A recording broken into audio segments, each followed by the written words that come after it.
Dios y patria, buenas tardes, señor docente. Soy el patrullero José Gregorio Ramos Tejada de la compañía Carlos Holguín Mayarino de la 9ª sección. Laboro en el Departamento de Policía Cesar, integro la sección de protección y servicios especiales. Para esta primera actividad académica de la asignatura de Derechos Humanos, teniendo en cuenta las instrucciones dadas, me permito indicar que una de las construcciones resignadas más importante en la historia de la humanidad han sido los derechos humanos, los cuales ponen una verdadera relevancia al ser humano, aunque la lucha no ha sido fácil, pues ha costado guerras para reiterar tal principio.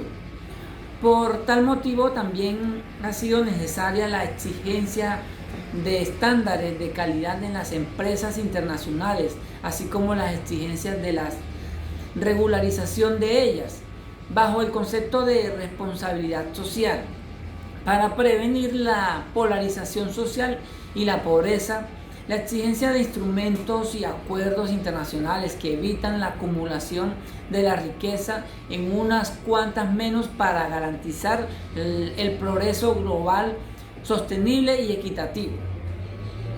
Una de las clasificaciones de los derechos humanos con fines de explicación son los siguientes.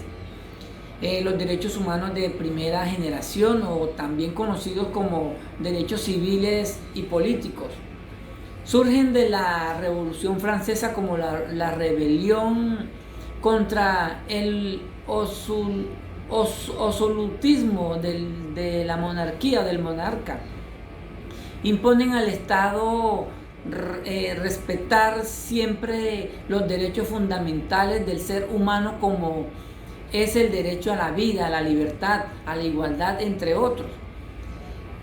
Está también los derechos humanos de segunda generación o derechos económicos, sociales y culturales, los cuales se plantearon por primera vez en el mundo en la Constitución Política en los Estados Unidos Mexicanos en 1917, no sin antes haber transitado por una revolución, la Revolución Mexicana en 1910.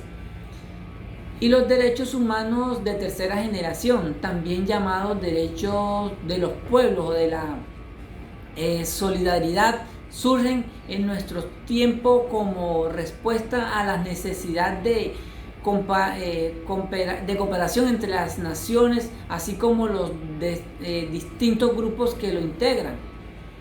De igual manera, se ha dicho que en la historia cultural de Occidente, las grandes declaraciones de los derechos humanos se han formulado invariablemente en periodos de profundas transformaciones sociales. Tal sucedió en la Declaración Francesa, que se produce en el contexto de la Revolución de 1989, y con la Declaración Universal de los Derechos del Hombre, adoptada por la Asamblea General de las Naciones Unidas, reunida en 1948, precisamente en París, la ciudad donde se había hecho la primera proclamación, como para subrayar el nexo histórico entre ambas, y que en cierto modo representa una reiteración de fe de la humanidad en los derechos humanos tras las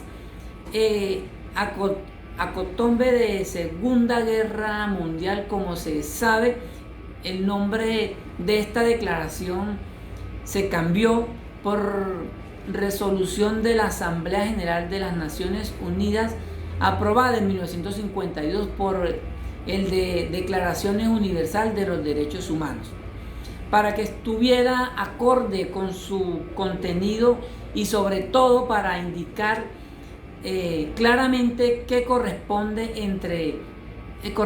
al hombre y a la mujer.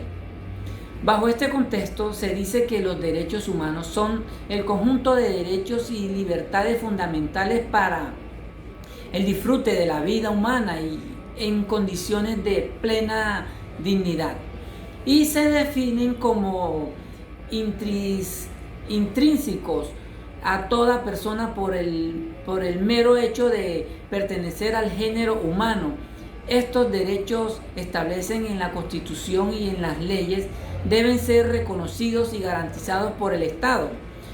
Sus principales características son universales por ser derechos inalienables de todos los seres humanos.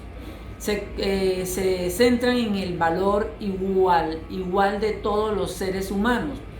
Son individuales e interdependientes. No pueden ser suspendidos o retirados. Imponen obligaciones, particularmente a los estados y a los agentes de los estados. Han sido reconocidos por la comunidad internacional. Están protegidos por la Constitución y las leyes. Proteger a las personas y a los grupos. Muchas gracias, señor docente. Es un honor ser policía.